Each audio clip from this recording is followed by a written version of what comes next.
Hello, my name is Giselle Smith, and I am a library assistant, actually a library associate at the Fruita Branch Library.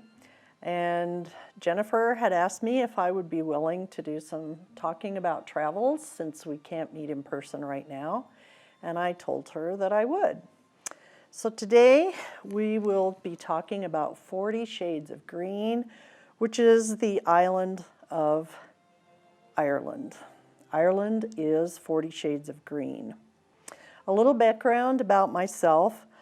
Before I joined Mesa County Libraries, I was a travel consultant for 25 years. So I did get to travel some lovely places, and Ireland was one of them. So in the year 2018, my husband Gary, who has mostly Irish descent and has wanted to visit Ireland for a while, surfing, of course, for airfares, found an airfare from Denver to Dublin for $460 round trip per person, which is an incredible airfare. I'd never seen an airfare like that. I said, get it. So we picked some dates and booked some tickets and began planning a trip to Ireland. Ireland is an island, but it's a large island.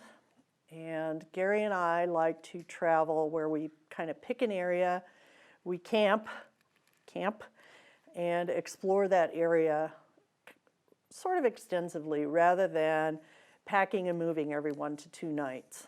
That spends a lot of precious exploration time, and if you spend most of your time in one place, you really get to know your hosts at your B&Bs, you get to know the town, and you get to explore some little areas that you very well might have missed if you only spent a night there or 2. So where did we pick? We decided to pick the Dingle Peninsula, which is on the west coast of Ireland. It's a small peninsula, and it's kind of a mini Ireland of all of Ireland. It offers lots of ocean views, lots of walking along the ocean, lots of islands, lots of fresh seafood, lots of great Irish music, culture, and history.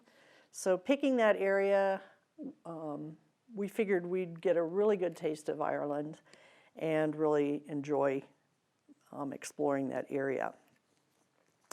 So Ireland is very old. Very old.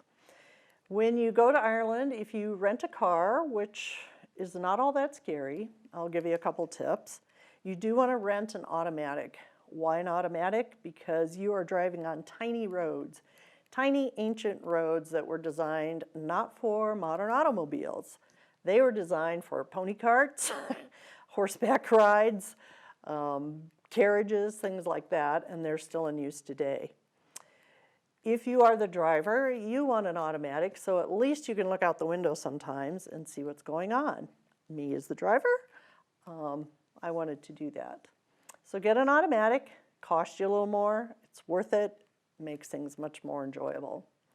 The other thing I suggest is if you don't have your own GPS, rent one from your rental car company. It's much more efficient than using your phone and all of your phone data, because phone data is expensive. So you'll want to use a GPS, and also a paper map is very helpful. We had a National Geographic map, which was very complete. It gives you lots of the sites you might want to visit, such as castles, or the walks you want to do, or maybe pubs you want to visit. A paper map is really helpful. And also your car rental company will most likely give you a map, which is also helpful in planning and looking. So automatic car, map, paper map, and your navigator will make your life much easier if you are the driver. The other reason we chose Dingle is that area is the center of Gaelic culture, language, and customs. That is something that has almost died out in Ireland, much like some of our Native American languages and things have been lost here. So they're very busy in that part of Ireland, working to regain their language, regain their culture, and teach their upcoming generations about that. The B&B host where we stayed, she is actually a teacher in a school much like Dia here, where they get both Gaelic and English, and they learn about their past and their history and treasures as an Irish people. So that was another reason we picked Ireland, knowing we would get some authentic Irish-speaking people. And Gaelic, I tell you, to hear it is really something. I don't know how they learned their language, how they learned Gaelic. The archaeology of Dingle and that area connects us to nature. As I mentioned, on the Dingle Peninsula, you will still hear Irish spoken. And Dingle is in the West Kerry County of Ireland. And it's one of the small places in Ireland where Irish is still considered their first language of many of the people. And I said it was old. No one knows precisely how old the Irish language is or where it came from. But it evolved at a time when people considered their natural world to be a sacred place. So as you walk through Dingle and around the Dingle Peninsula, you're constantly reminded of these people, these ancient people and their ways. You'll see their ring forts in the fields. You'll imagine why they erected standing stones. There's a lot of standing stones similar to Stonehenge there. You'll wonder how they ever got them to stand up like that. You just wonder these things. We do know the ancient Celtic and Irish people had an intimate knowledge and respect for their natural world. And in the 21st century, that's something that is worth remembering. So we get into Dublin, and as travel would have it, we did not get into Dublin at the time we thought we would. So we are several hours behind when we thought we would arrive. And rather than getting in the car and driving for 5 hours, our lovely Hertz host helped us find a place to stay for that night rather than getting in the car and driving. So she directed us to a little town called Gorey, G-O-R-E-Y, where we had dinner and bed and breakfast. Dinner, bed, and breakfast. Dinner, bed, and breakfast was great because we didn't have to get there, try and figure out where to eat. So another suggestion is your first night when you arrive in any destination, if you've flown for a while, book yourself a hotel before you go so you know where you're going, you know you have a nice place to lay your head, and you don't have to try and figure that out when you are jet lagged and cranky. So next morning we get up, it's time to get on to Dingle. We get out our map, figure out we've had to recalculate what Gary had programmed into the GPS because we weren't going to be leaving from Dublin. So we pull out the map and we find a castle and we say, this is about midway in between Gorey and Dingle. This would be a good place for us to get out, stretch our legs, and see our first castle. So we end up in the little town of Cahir. Cahir is located in County Tipperary, and this castle is located on an island in the River Suir. And it's one of the largest castles in Ireland, and it's located on an island in the Suir River. And it was built in 1142 by Prince of Thomond. Of course, as time went on, many different people lived in this castle. It was besieged multiple times during history. When it was built, it was state-of-the-art. They had all the modern things that you could ever want in a castle.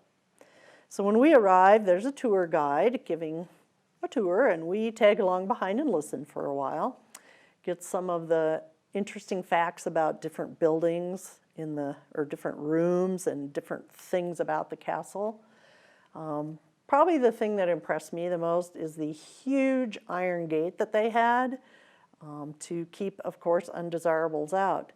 And when I say huge, I'm talking about the diameter of the bars and how tall it was and how you would not want to get stuck underneath the door coming down because the spikes on it were, well, let's say you wouldn't be walking away from it. It was not huge in the fact that it is not a giant doorway like you might see in movies where you've got these huge swinging doors. You didn't want huge swinging doors because if you're under siege, you need a small door to get shut and get in. So that was probably one of my surprises about a real castle. The other thing that really stood out is on the kind of the northeast wall of this castle, as you look up at it, and it's quite tall. This castle is very big. The guide pointed out that you could see cannonballs, and they're still stuck in the side of the building. And this is from Cromwell came and did all his sieging of castles in Ireland. But they're still there. They're sticking out. These little balls, these little bumps are sticking outside the castle. So Gary and I decide to kind of break off from that group. We are big photographers, so we spent a lot of time there taking pictures, exploring on our own. I don't know, I even pretended I was an archer, which was fun. So, but now it's time to get back in the car and get over to Dingle. We arrive in Dingle about 6. We meet our hosts. Along the way, we had gotten lost maybe twice, but the nice thing about the GPS is in ancient roads, it isn't like there's a new road that you drive down and get totally lost. So anyway, it was a fun drive to get to Dingle. Our hosts get us settled a little bit, and then they give us a suggestion for dinner. We are still pretty tired, and driving all day, I'm tired. So we walk into town. Walking is about a mile-ish from the B&B, and we go to a spot called Dano's. Dano's one of the best restaurants in Dingle for traditional fish and chips. The other great thing about Dingle, if you love seafood, that's the place to be because they are right on the ocean. There's still several families that have their own fishing fleets. So they go out in the morning, they come back at night, and what you're eating is about as fresh as it can be, like getting a trout out of one of our streams here. So we have fish and chips. Each of us have a stout, lovely dessert, walk back, and get in bed. Next morning, we have our lovely Irish breakfast. Another hint about Ireland and breakfasts. If you stay at a B&B, you will be treated to, most of the time, a traditional Irish breakfast, which is almost like in a way, a cowboy breakfast here. You're going to have eggs, you'll have some kind of meat, breads, you'll have porridge, which is basically oatmeal, of course, fruits, juices, etc. Take advantage of that. If you eat a nice hearty breakfast, a lot of times you don't need much lunch, or you can pick up bread and cheese and a few meats from the supermarket and then have dinner. So always eat your Irish breakfasts, and they're very good. Very good indeed. We had decided the next day, our first full day in this area, we would spend driving around the peninsula. The peninsula itself. The drive is called Sleigh Head, S-L-E-A, Head. Head basically in that area, head is cliffs. So you're driving around the peninsula, and along the way you're going to see you'll be on the cliffs sometimes, but you're always within view of the ocean. So we hop in the car, we turn right to drive on the left, and off we go. And the first stop is Vantry Bay. Vantry Bay is what's called a Blue Star Beach in Ireland itself, and maybe even in the UK. I didn't look it up. You want to look for Blue Star beaches if you're there in the summer, because those are clean, safe beaches for swimming. The surf is probably minimal there, and those are the kind of beaches you want to look for. We're there in September, so we are not planning on getting in the water, but it's nice to see this beach. We see people horseback riding on it. That's something that can be done there. You can rent horses and ride. We also meet some tourists from England who they get in the water, which really surprised us, but it was like this, in and out, because it was very cold. But they had said, you know, we had said to each other, every beach we get to, we're going to get in the water no matter what, and they did. So that was kind of fun to meet them. Back in the car, you see nothing short of spectacular views. You see the ocean, you see the peninsulas across the way, you see the islands out in the Atlantic itself. You see sheep on the hills, you see all the stone ancient walls, green and rolling hills. It's absolutely beautiful. Our next stop is at an ancient ring fort or fairy fort. Ring forts are very old, very, very old, mostly built during the Bronze Age. They were built up until about the year 1000. And Northern Europe is full of ring forts, and especially Ireland itself. And forts were much like a fort here in the Old West was. A fort was built to protect families and landowners from predators, more so than people at that time.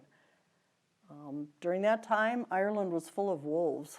It was full of wolves, and it was heavily forested. So your currency of that time was not money like we have today. Your currency was your livestock, your cattle, your sheep, your dogs to take care of, your chickens. Your livestock is your currency, and you want to protect that from predators. So the fort was built with that in mind. So at night, during the day, your cattle, your sheep, everybody's out doing their thing. At night, you gather everybody into the fort. You build up a little stone wall, and everybody's in and safe for the night, safe from predators, and later on you're safe from raiders and Vikings. So this first fort was large, had it had lower walls than I would have expected, but it was rebuilt showing all the different little rooms. This is where you slept. This is where you stored your food. This is where the animals were at night. And in the back, they had almost an amphitheater, and this is where you sat for druid ceremonies. So that's what you did in your fort.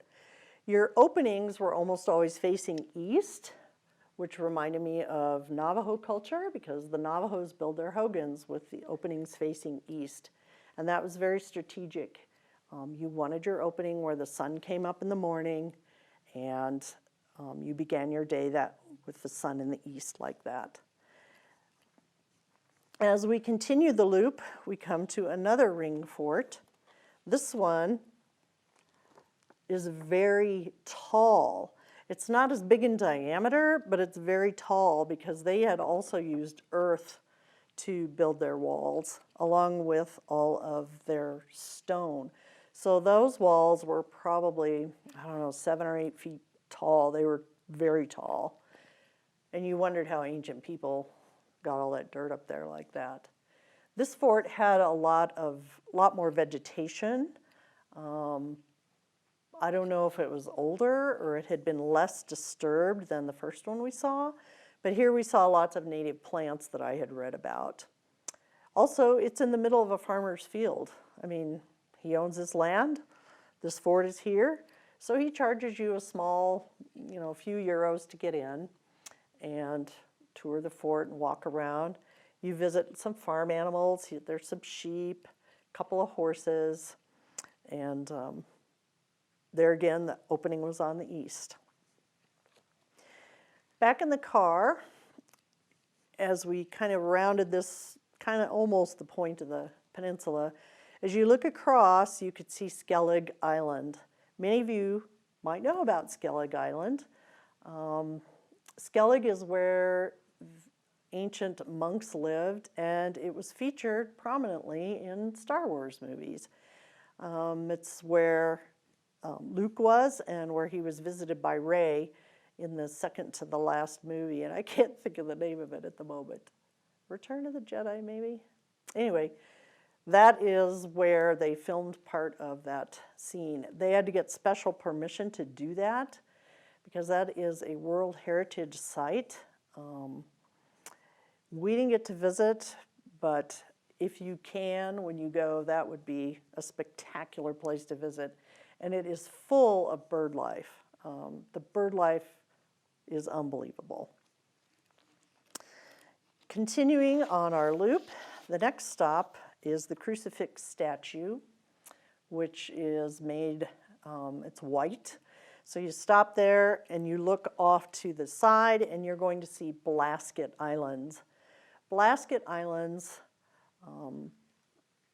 are islands where people had been living until 1953. It was subsistence living. They farmed, they raised their own food, they had their own schools. It was a literary center for that area.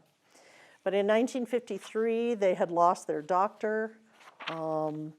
Many of the young people had moved away, and the government actually said no more living on the island. So they pulled everybody away, and they had them come live on the mainland. Many people from the area of Dingle, their forefathers and their families came from Blasket Islands. Tell you a little bit more about Blasket a little later down the road. But Blasket Island is quite large. You can take a boat trip out there. There's a huge sea lion colony lives there now, since there's no humans. And you can also take a hike, which is about 5 miles around. And as you drive on Slayhead, we ended up stopping at the Blasket Center, which is a heritage and cultural museum there. And it honors that community that lived over on Blasket. The center has a lot about language and culture. And there's an extraordinary, being from the library, this interests me, they had an extraordinary literary legacy there. They left behind classics such as The Islandsman, 20 Years of Growing, and Peg, P-E-I-G. But their story is told in these different literary ways. And also at the Blasket Center, they have interactive displays, they have art, they have presentations, they have boats. It's well worth your afternoon, and if it's a blustery day, that's a good place to visit. So we end that day completing our loop back to Dingle with lots of thoughts about where we will go back and hike and shoot photos. So the next day is back out in the car, back on Slayhead. We drive to the northern part of the loop that we had discovered the day before to hike and take photos and visit some beaches. So at the tip of Slayhead, where we stop, it's a vista where there's cliffs on our left, where there's tons of bird life. In the spring, that would be a really excellent place to set up your camera or your binoculars and just watch all the birds. Out in the ocean, which is right in front of you, there are whales. They are very far away, but there are definitely whales, a couple sailboats. Further to your right, as you look out, you're going to see Sybil Head. Sybil Head is where they actually built the beehive shoot area for Star Wars. They couldn't shoot all that on Skellig. Logistically, it was not possible. And so that's where they actually built the set for the beehive huts. Today, you wouldn't even know it's there. because they build it and it disappears. But the cliff there was perfect for depicting the beehive huts for the movie. And also, there's a formation called Three Sisters. So there is plenty of photographic opportunity here where we spend quite a bit of time just looking out in the ocean, using binoculars and taking pictures and enjoying peace, quiet, and with the exception of our cameras, no technology, which was great. Back in the car, we head towards a spot where there is a loop walk. And in Ireland, or especially on the Dingle Peninsula, things are marked. We got this little book, which was really helpful. Plus, your B&B hosts will also give you a wealth of information.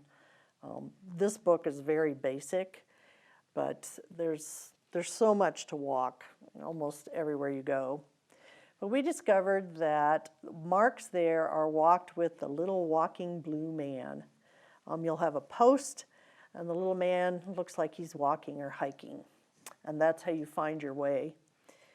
Cairns aren't real, we're used to seeing cairns here in the West. Cairns aren't real practical there because there's so much rock. Trying to find cairns within the rocks would be pretty frustrating. So they use the little blue man. So along our loop walk, it was a loop. You go over the gate, you walk the loop. It's almost like walking on somebody's lawn at first, but don't be fooled. You need proper hiking footwear, and if you use hiking poles, that's also something that you'll want to take with you to use. This loop goes right along the ocean. There again, we look out for whales, we look for birds, and huge waves, take a lot of pictures. Note to self, just like hiking anywhere pretty much around here, if the gate's closed when you get to it, you open the gate, you go through the gate, you close the gate. You do not leave the gate open because you're more than likely hiking with somebody's livestock, and they do not want to go chasing them down the street because you left the gate open. So just keep that in mind. And the end of this walk is fun because the last lane we go down to get back to the car, there's still a few wild blackberries in the bush. So a few things that the birds hadn't found, and we got them. While you're in Dingle, you'll want to spend one day investigating the town itself. Dingle is pretty small. There's about 2,000 people. But in summertime, I'm told it would remind you of Estes Park. It is a very popular spot. But since we're there in September, things are winding down. It's quieter, and you can walk around town and enjoy the sights.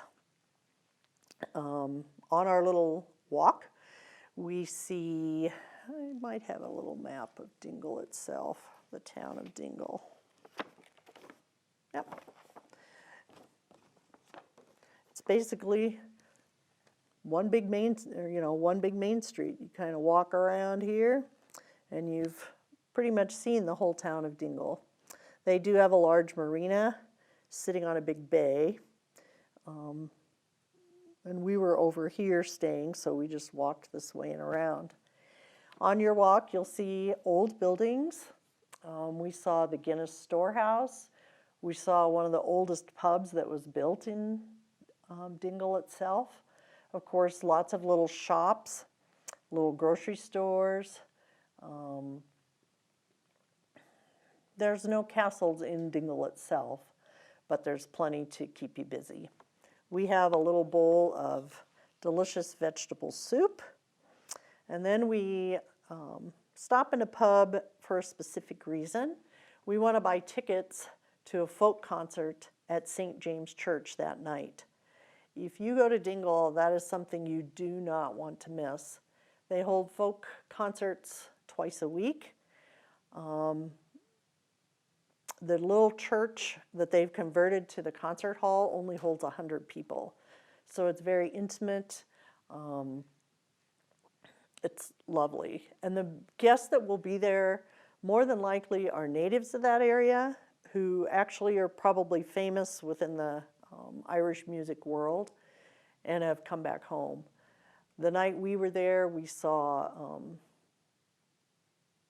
a gal who her family had come from the Blasket Islands originally. It's just really an enriching, awesome evening. So we stopped specifically to get our tickets, tried a little Irish whiskey, and then the last stop on our visit there was St. Mary's Church. And the reason you want to stop at St. Mary's Church is to see stained glass panels that were made by Harry Clark. Harry Clark is famous for his stained glass. And you also want to observe a beautiful mural who was painted by a lady named Eleanor Estes. And Eleanor is originally from Colorado, so that made it even more something we wanted to see. Her mural is of the Last Supper, and it's not like any murals you've seen before of the Last Supper. Her disciples, she used local models, so the faces you see are very detailed, and they are people who lived in that area. The mural isn't that old. I meant to look it up for you, but I didn't.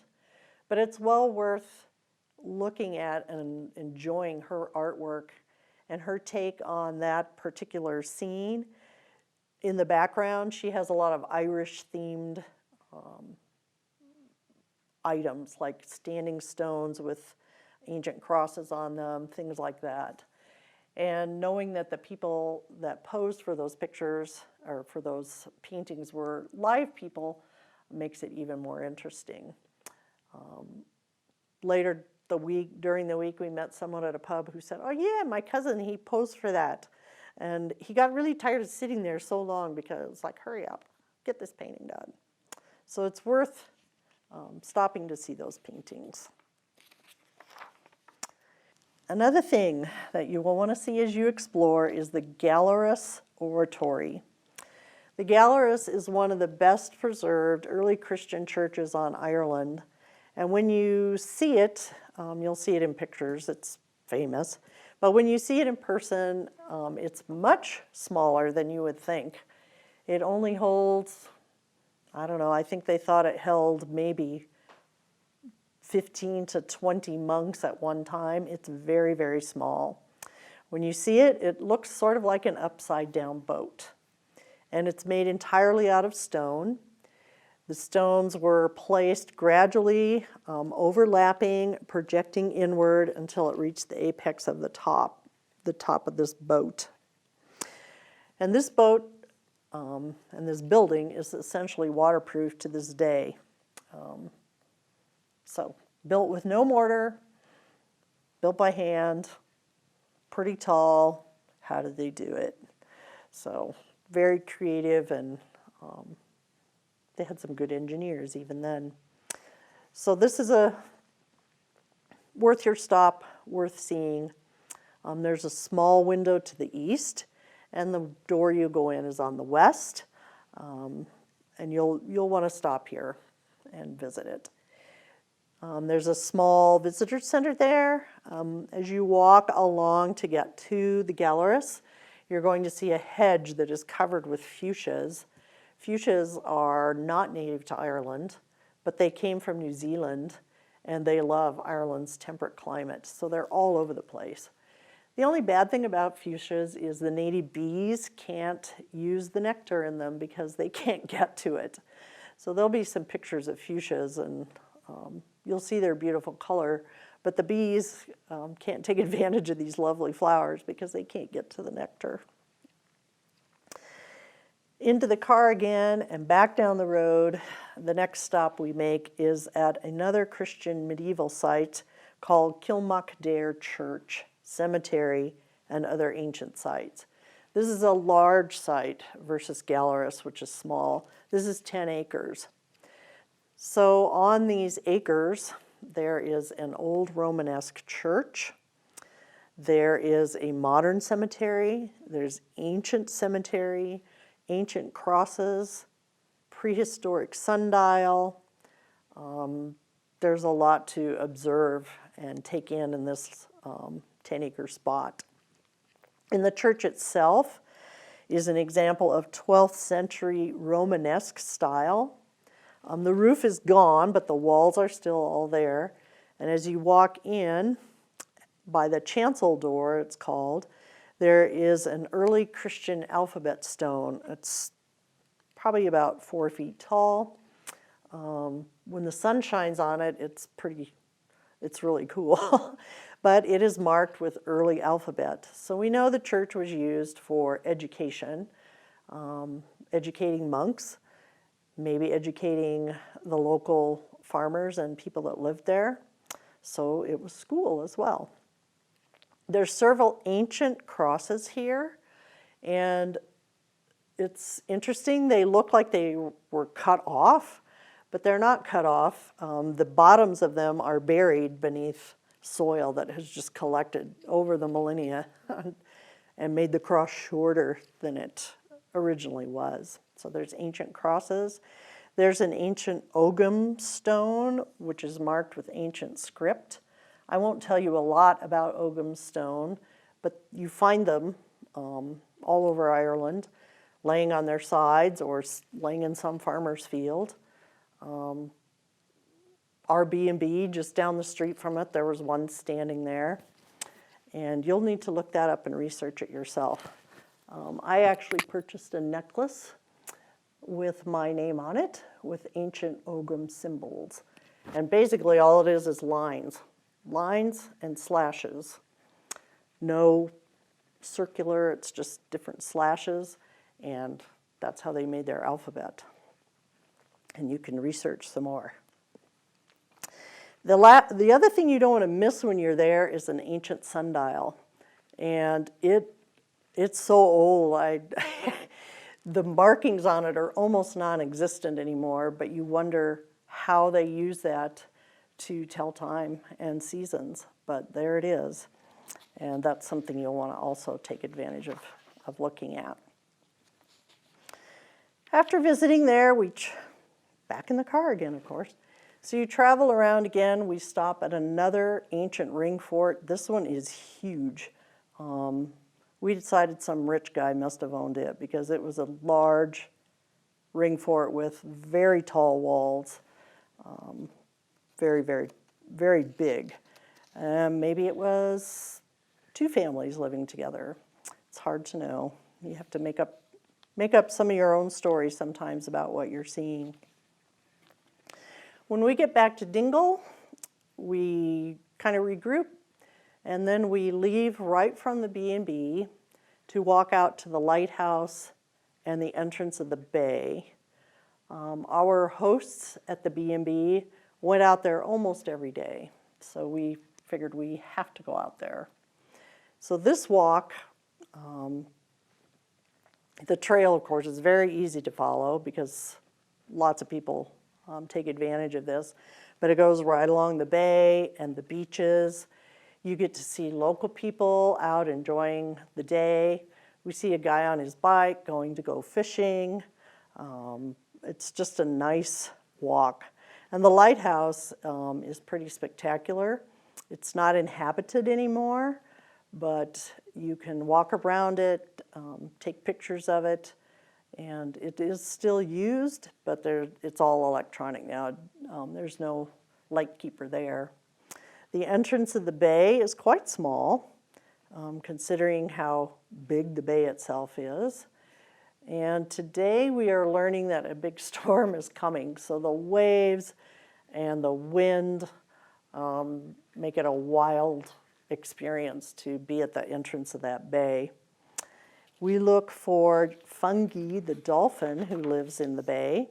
He's lived there a long time. Nobody really knows where Fungi came from, but he is unusual in that dolphins usually choose to stay with their pods. They're social creatures, but Fungi seems to like humans. So he comes to visit the boats as they go in and out, and he hangs out in the bay. We don't see him. but we know he lives there. After experiencing the wind and the waves, the sun, the clouds, we head back into Dingle. The wind has picked up a lot, so the storm is coming, and we figure we better get out of it.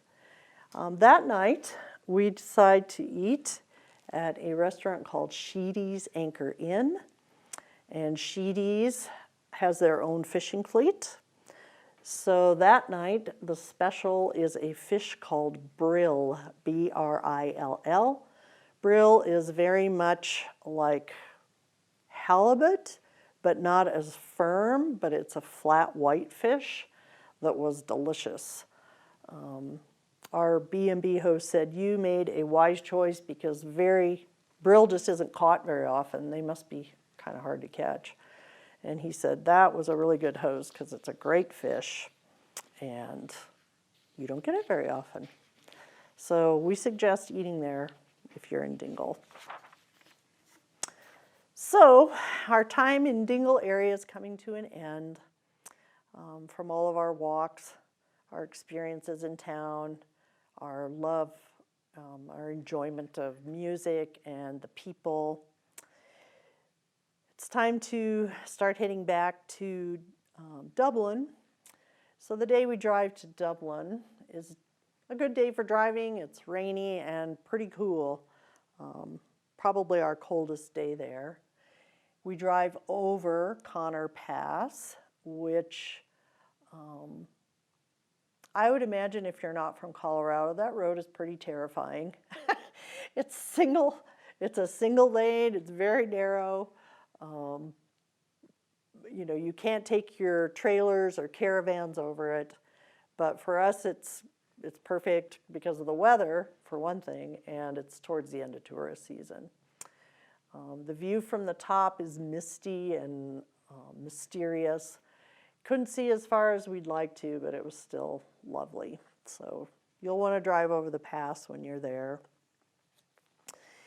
We stopped for tea and second breakfast to warm up after being blown around on top by the wind and the weather. We passed through the village of Adair, which is known for its thatched roofs. Thatched roofs are roofs made out of grasses and reeds, things like that. For whatever reason, Adair was full of that in the ancient world, and they still have quite a few buildings with those thatched roofs, which are worth seeing. We walk through their little park and then hop in the car. Our last stop is another castle that we wanted to make sure we saw because it has the highest keep or the highest tower in all of Ireland.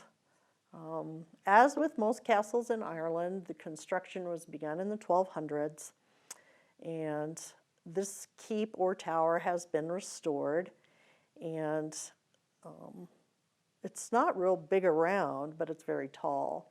Each floor, there's information on what was done on that floor. They also explain very narrow slots in the walls. It's like, why would you have this teeny little slot? That is to protect your archers. Your archers can stand behind there. Arrow fits right through the slot, get your enemies, and they stay safe. So the keep was, it was a very fun visit. It was in the town of Nina, and it was very pleasant. Narrow stairs. If you like castles, you'd love this one as well. So that night we spend a lovely evening with a lady named Siobhan and her little dog Casper, knowing that the next morning we will head into Dublin and finish up our visit to Ireland. We head home to Fruta with happy memories and stories of our visit to the island that has 40 shades of green. I hope you enjoyed this little visit. If you have questions, you can email the library. One thing I want to plug is before you go to Ireland or any destination, research it a little bit. read some of the literature from then, read some novels, listen to the music, maybe watch some DVDs. It'll enhance your travel experience so much more, and I highly recommend it. Another reason we picked the west of Ireland is from watching a PBS documentary about the wild Irish way. The library has it. It may be on Canopy and Hoopla. I have not looked yet, but even if you aren't planning a trip to Ireland, you would certainly enjoy that. And the library has lots of resources that can help you enjoy your future travels, and for now, your armchair travels. Thanks again for listening, and I hope you have a great afternoon.